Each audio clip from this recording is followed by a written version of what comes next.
जळगावातील वडनगरीत अतिवृष्टीमुळे पूर्ण रस्ता वाहून गेलाय। 3 गावांना जोडणारा रस्ता वाहून गेल्याने नागरिकांची गैरसोय होते। 100 मीटरच्या अंतरात 3 ठिकाणी रस्त्याची दुर्दशा झाली आहे।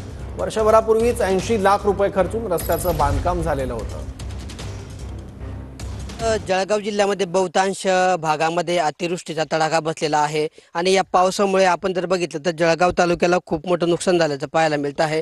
जळगाव तालुक्यातल्या वडनगरी गावामध्ये हा 1 ते 1.5 वर्षापूर्वी या ठिकाणी पूल आणि हा रस्ता बांधण्यात आलेला होता।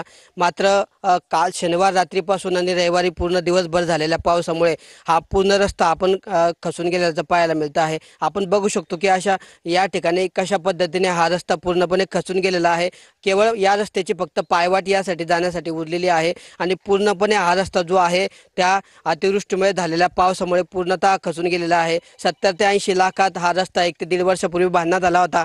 मात्र पहिल्याच पावसामध्ये या रस्त्याची दुर्दशा झालेली आहे। निकृष्ट काम झाल्यामुळे हा रस्ता खचून गेल्याचं नागरिकांचं म्हणणं आहे। 2 गावांना हा रस्ता जोडतो, यामुळे येण्या जाण्यासाठी आता नागरिकांना रस्ता नाही आणि लवकरात लवकर पर्यायी व्यवस्था म्हणून या रस्त्याचं बांधकाम करावं अशी मागणी या ठिकाणी नागरिकांनी केली आहे।